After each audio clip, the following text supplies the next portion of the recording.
binuksan ko lahat.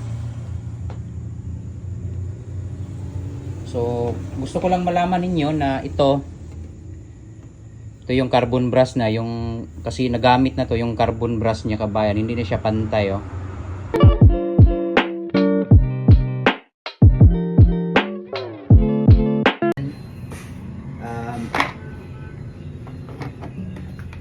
Hello kabayan no, hindi na siya gumana kabayan yung galing abroad na drill. Ano?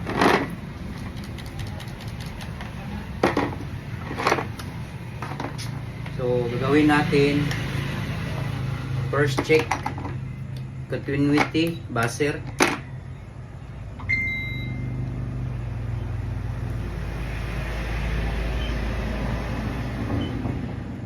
Line 1 line 2 lang, tapos press natin.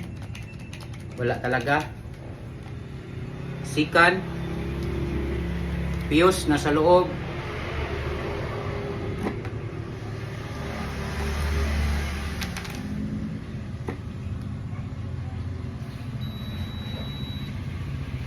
Okay ang fuse. So ang gagawin natin, bubuksan kung ano ang problema. So buksan natin to.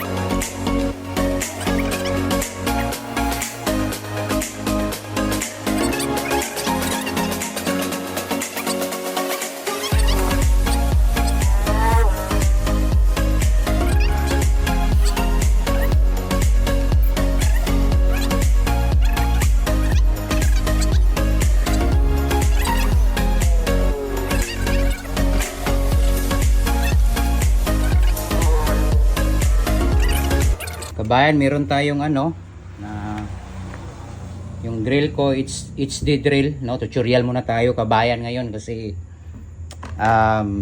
kailangan natin malaman ito kasi nasira talaga, binuksan ko lahat.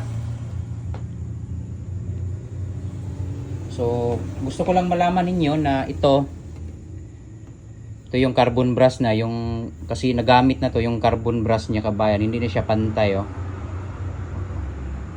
Dapat mapapantayan natin dyan kabayan. Oh, hindi siya pantay oh.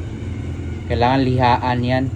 Pero hindi tayo magbabase dito kasi gusto ko lang mag-share sa inyo ngayon kasi nga para malaman ninyo. So yung wire, yung cord ng wire okay naman. So ito yung switch nyo. Alam nyo ba kung paano gumamit ng switch? Paano mag-check nito kung sira ba to hindi.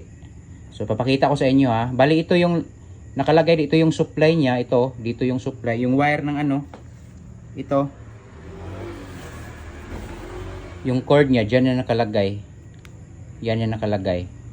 So tinanggal ko kasi chinik ko ba one by one. So i-check natin to,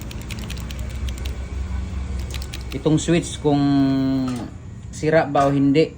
So madali lang yan.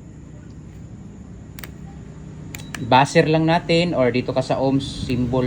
Diyan nga sa buzzer natin. No? So paano mag-check? Tingnan niyo ng buti ah. May IM2 diyan, may 2 diyan. Diyan mo i-check. At dito. Pag i-switch ko to, walang continuity, tingnan niyo diyan. Ibig sabihin sira na ang switch.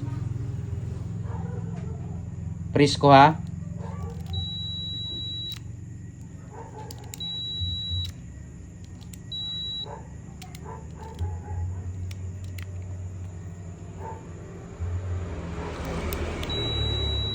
Ibig sabihin itong switch ng drill okay pa yan. So meron tayong i-check dito. Itong winding niya. So ito yung winding niya. So makikita mo naman yung winding niya dito banda at yung isa dito So hindi naman tayo expert talaga dito kasi mga motor na to. So building wiring tayo, pero papakita ko sa inyo, mag-comment lang kayo dyan kung mali ako. So i-check natin to kabayan kasi meron akong napansin dito, no. Hindi talaga ako expert sa mga motor, mga drill, ay part sa mga ganito, yung mga motor na kabayan, yung mga winding niya. Wala talaga akong, hindi ako kabisado konti. Hindi talaga ako kabisado, pero makikita mo naman kabayan, dyan, makikita mo naman yan, na isa itong in at out naman yan eh. Yung dulo-dulo, makikita mo naman, dulo, at saka dulo. So, kailangan mo yan i-test. Iwan ko lang kung tama ako, pero kailangan natin yan i-check. So, gumana siya, no? Itong wire niya dito at yung winding niya dito. So, ibig sabihin, hindi siya putol. Kasi gumana man. So, itong isa, i-check ko to. At ito, wala siyang palo.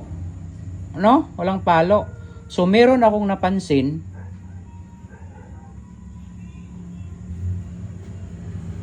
na naputol ang wire, oh. Putol. So, ito yung dapat na maikabit dito, maklip yan. Ito. Kasi putol eh. So, ibig sabihin, wala siyang continuity at dito. Dahil putol yan. Putol. Dito naman, hindi naman putol, oh. Pero dito, putol. Kaya pala, chinik ko yung plug niya, yung hindi ko pa binuksan. Kahit anong gawin ko, wala talagang continuity. Pero, ito yun, oh. So, ikukunik natin yan dyan. Ikukunik natin yan. Okay, tapos ipapakita ko sa inyo kung gumana ba yung drill or wala sa next video. Pero ito yung sira kabayan kasi putol yan.